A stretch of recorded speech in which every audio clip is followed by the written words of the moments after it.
मोदी जी अगर बेरोजगारी कर दिए, देश में कोई रोजगार नहीं दिए, महंगाई कर दिए, सब कुछ कर दिए मोदी जी, तो फिर देश की जनता उन्हें अपना परिवार कैसे मान रहा है? बेरोजगारी से क्या विकसित भारत बनेगा? कि रोजगार देके विकसित भारत बनेगा? रोजगार के लिए आपके पास कोई रोड मैप तैयार नहीं है कि मैं भारत के बेरोजगारों को रोजगार किस तरह से दूंगा।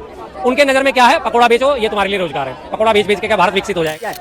क्यों दे वोट? हम मोदी को देंगे। क्यों देंगे? तो गैस दिया मुझे, आवास दी मुझे, उज्ज्वला योजना दी मुझे, मोदी को दूंगा, तुम्हें दूंगा, बैठ यहाँ से। आवास योजना की भाई साहब बात कर रहे हैं, तो आवास योजना का भी पीछे पीछे लोकसभा के उसमें 17 पोल खुली है। निर्मला सीतारमण जी कह रही थी हमने 3 करोड़ गरीबों को मुफ्त आवास दिए।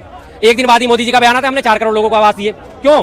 जब मोदी जी जाएंगे ना गाँव में, तो वहाँ की महिला कहेगी मोदी मेरा बेटा है, मोदी मेरा नाती है, मोदी मेरा पिताजी है, तब पता चलेगा कौन जी के परिवार में बेरोजगार युवा वो क्यों नहीं शामिल हो रहा, जिनको डंडे बरसाए जा रहे हैं नौकरी मांगने के नाम पे, वो उनमें शामिल क्यों नहीं हो रहा? वो परिवार से बाहर के लोग हैं क्या? 2014 में सत्ता में आए थे, उन्होंने कहा मैं 100 दिन में काला धन वापस लेके आऊंगा, मैं 2 करोड़ नौकरी प्रतिवर्ष दूंगा, मैं काला धन वापस लाऊंगा, मैं बेरोजगारी खत्म करूंगा। मणिपुर के मैं उतने खिलाफ हूं तो उतना ही खिलाफ है संदेश खाली के लिए खिलाफ हूं, और उससे ज्यादा खिलाफ है झारखंड वाले इंसिडेंट के हूं, क्योंकि उसमें विदेशी महिला के साथ करा गया। विदेशी महिला के साथ अगर ये हरकत हुई है तो विदेशों में हमारी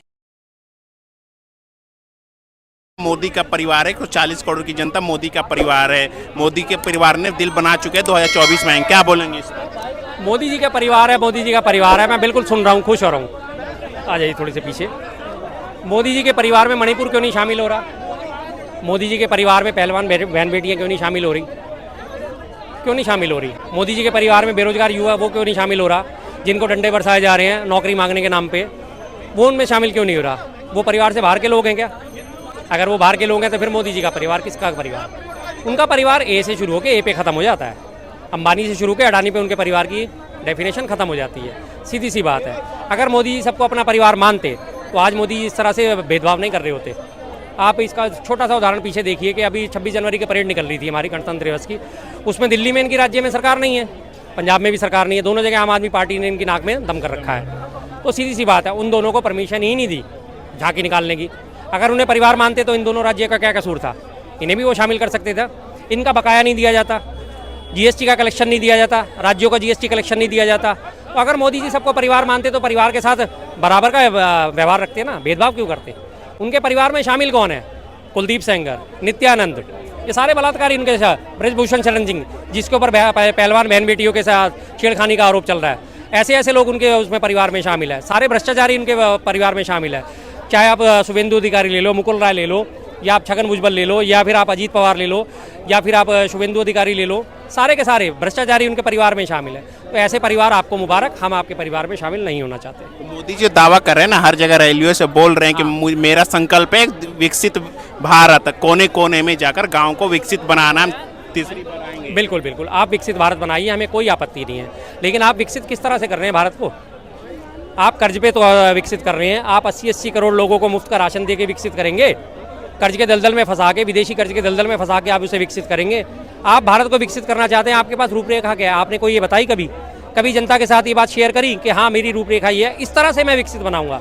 उनके पास क्या रूपरेखा होती है कि हमेशा वो 15-20 साल, 10 साल, 5 साल आगे की कहानी सुना देते। जब वो 2014 में सत्ता में आए थे, उन्होंने कहा मैं 100 दिन में काला धन वापस लेके आऊँगा, मैं 2 करोड़ नौकरी प्रतिवर्ष दूंगा, मैं काला धन वापस लाऊंगा, मैं बेरोजगारी खत्म करूंगा, मैं स्मार्ट सिटी बनाऊंगा। उनकी हर चीज़ जो है बनाऊंगा, करूंगा, जाऊंगा, ING इंग्लिश में अगर देखा जाए तो हर चीज़ उनकी भविष्य में निपटी होती है, और जैसे जैसे टाइम लिमिट नज़दीक आती चली जाती है वो उससे और आगे बढ़ती चली जाती है। मैंने आपको एक बार पहले भी शायद आपके बात करी थी कि जैसे वो मुल्ला नसीरुद्दीन वाली कहानी कि मैं करूंगा, मुल्ला नसीरुद्दीन की तरह वो इस्तेमाल करते हैं। घास का गट्ठर गधे के आगे लटका दिया, गधा देख रहा है घास अब मिली और गधा बढ़ता जा रहा है आगे। तो उनकी हर चीज़ करूंगा। जब 2022 खत्म हो गया, सारे वादे में से कोई भी पूरा नहीं हुआ, 2023 आ गया तो उन्होंने सीधा 2047 के सपने दिखाने शुरू कर दिए। अब जब उनका 2047 पे भी दाव नहीं चला तो उन्होंने पिछली बार क्या दावा करा, अगले 1000 साल में भारत की तस्वीर बदली हुई होगी। भाई 1000 साल तक कौन जिंदा है, कौन रहेगा? आज आप 2024 में कह रहे हो कि मैं 2047 तक मैं ये करूंगा, मैं वो करूंगा।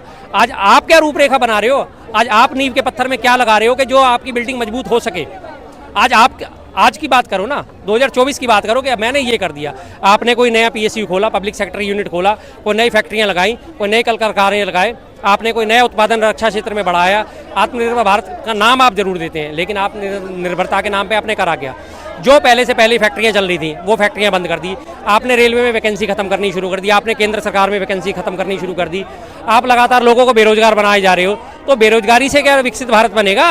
कि रोजगार देके विकसित भारत बनेगा। रोजगार के लिए आपके पास कोई रोड मैप तैयार नहीं है कि मैं भारत के बेरोजगारों को रोजगार किस तरह से दूंगा।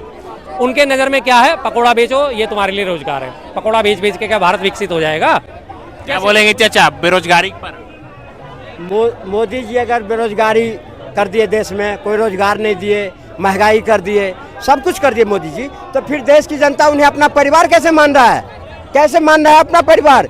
आज सारा देश कह रहा है मोदी मेरा परिवार। क्यों कह रहा है? जब देश खुश है तभी तो उसे अपना बाप बनाने को तैयार है, कोई बेटा बनाने को कोई तैयार है, कोई दादा बनाने को तैयार है। क्यों तैयार है? क्या बोलेंगे? नहीं, ये देश देश की बात करते हैं, उस देश में शामिल कितने हैं? ट्विटर बायो में कितने लोग सक्रिय हैं? कुछ हजार लोग, जिन्होंने ट्विटर बायो में अपना लिख दिया मैं भी मोदी का परिवार। या जो बीजेपी के सांसद हैं या जो विधायक हैं, 303 अगर उनके सांसद गिन लिए जाए, करीब 2500-2000 के आसपास उनके विधायक हैं। 5-7-10 हज़ार लोगों को या उनके थोड़े से कार्यकर्ताओं को जोड़ के अगर 10-20 हज़ार लोगों ने लिख दिया कि मैं भी मोदी का परिवार, तो क्या पूरा देश उसमें शामिल हो गया? नहीं हुआ। अगर वही वाली बात है कि मैं एक बार इस बारे में कहता हूँ कि मॉर्निंग कंसल्ट नाम की एक संस्था है अमेरिकन, वो हर बार सर्वे करती है जी, वो मात्र 5000 लोगों पे सर्वे करती है, उसमें से 2500-3 हज़ार लोगों का उसमें वोट दिखा दिया जाता है कि मोदी जी विश्व गुरु। 78% जनता का दिखा दिया जाता है कि सर्वे कितने लोगों में करा? 5000। आज की डेट में भी आप हालात उठा के देखो, 5000-7000 से ऊपर लोग नहीं मिलेंगे जिन्होंने अपने नाम के साथ जोड़ा होगा कि मैं भी मोदी। प्रियता ज्यादा बढ़ रही है ना मोदी जी के, कई जगह दिखाया भी जा रहा है, लोकप्रियता ज्यादा बढ़ रही है। दिखा कौन रहा है? पेड मीडिया दिखा रहा है, फालतू मीडिया दिखा रहा है।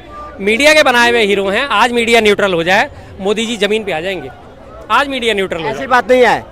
एक बार 2014 में देखा था मैंने कि एक महिला कर रही है, हट क्यों दे वोट, हम मोदी को देंगे, क्यों देंगे? तो गैस दिया मुझे, आवास दी मुझे, उज्ज्वला योजना दी मुझे, मोदी को दूंगा, तुम्हें दूंगा, बैठ यहाँ से। तो अब जो अभी जो परेशानी है ना, ये परेशानी नहीं, बहुत परेशानी विपक्ष को दिखेगा कब? जब मोदी जी जाएंगे ना गांव में, तो वहाँ की महिला कहेगी मोदी मेरा बेटा है, मोदी मेरा नाती है, मोदी मेरा पिताजी है। तब पता चलेगा कांग्रेस को जो हमने मोदी जी के साथ जो व्यवहार करे उसका फल क्या मिल जाए। 14 में भी भुगत लिए, 19 में भी भुगत लिए, अब 24 में भी भुगत। 24 में इन्होंने उसका महिला का जिक्र कर दिया, ये दूसरी महिला का जिक्र क्यों नहीं करते? जब 2019 में, इसके 22 में पश्चिम बंगाल के चुनाव आ रहे थे और एक महिला का जो लक्ष्मी देवी नाम था उसका फोटो अखबारों में बड़ा छपा, आधे पेज के ऐड दिए गए कि मुझे प्रधानमंत्री आवास योजना में घर मिला है। जब पत्रकार न्यूज़ चलाई, पूरे टीवी चैनल में हर जगह न्यूज़ वो चली कि महिला को आवास में लाभार्थी है। जब पत्रकार उसके बाद खोजी पत्रकारिता करने पहुंचे, उन्होंने उससे पूछा, लक्ष्मी देवी जी आपको आवास मिला? कि मुझे आवास? मुझे कौन सा आवास, कैसा आवास? कि आपकी तो फोटो छपी है। मेरी फोटो कहाँ छपी है? जब उन्होंने दिखाया कि ये देखो आपकी अखबार में फोटो छपी है कि आपको आवास मिला, उन्होंने कहा भाई मैं तो अभी भी 500 रुपये महीने के किराए के मकान में रहती हूँ, मुझे कौन सा आवास मिल गया। लेकिन उस महिला की ये बात नहीं करेंगे क्योंकि एजेंडे में फिट नहीं होता। आवास योजना की भाई साहब बात कर रहे हैं, तो आवास योजना का भी पीछे लोकसभा के उसमें 17 में ही पोल खुली है। निर्मला सीतारमण जी कह रही थी हमने 3 करोड़ गरीबों को मुफ्त आवास दिए। एक दिन बाद ही मोदी जी का बयान आता है हमने 4 करोड़ लोगों को आवास दिए। क्यों? एक ही दिन में 1 करोड़ का डिफरेंस आ गया। क्यों आ गया? क्योंकि झूठ बोलते हैं। झूठ किसी को याद नहीं रहता, सच हमेशा चमकता है। सच हमेशा याद रहेगा। झूठ आज आप बोल के निकल जाओगे, आपको अगले दिन याद नहीं रहेगा कि मैं जनता से क्या झूठ बोल के निकला था। सीधी सी बात है। पंडित जी, एक बात को तो आपने फट लपक लिए कि वो महिला ने कही जो मुझे ये नहीं मिला। सुनो, लेकिन उस बात को भी तो लपको, मणिपुर को तो लपक लिए, लेकिन संदेश खाली छोड़ दिए। उस पर आपका कोई बयान नहीं, राजस्थान पर कोई बयान नहीं।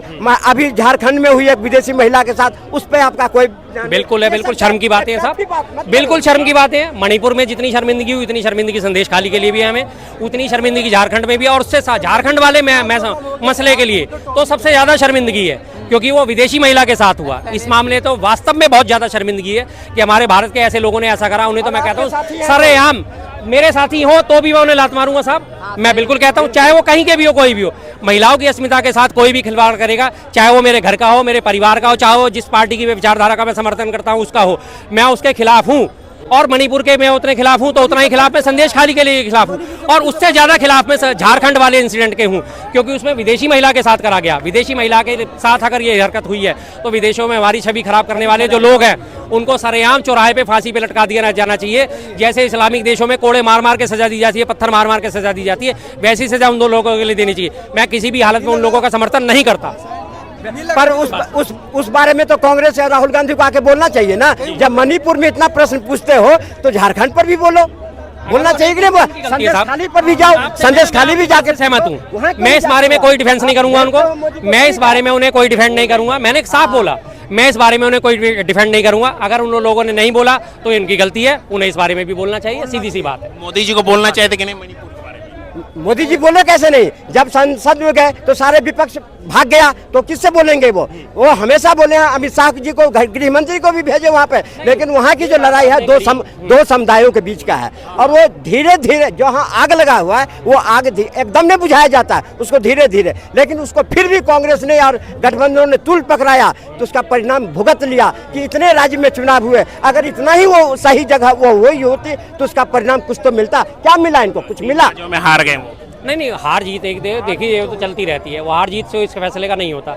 रही बात, इन्होंने कहा कि मैं कह रहा हूँ ना, मैं उस कंपैरिजन में नहीं जाना चाहता कि मोदी जी ने क्या बोला और मोदी जी ने क्यों नहीं बोला और राहुल गांधी जी ने क्यों नहीं बोला। मोदी जी को दोनों मसलों पे बोलना चाहिए, राहुल जी को भी दोनों मसलों पे बोलना चाहिए। रही बात, जब हम कंपैरिजन करते हैं, मोदी जी हैं देश के प्रधानमंत्री, राहुल गांधी जी मात्र एक सांसद है। आप ये देखिए कि उनकी राजनीतिक हैसियत क्या है और उनकी राजनीतिक हैसियत क्या है। राहुल गांधी जी बोले या ना बोले, वो किसी प्रदेश के मुख्यमंत्री नहीं है, सरकार में नहीं बैठे हैं।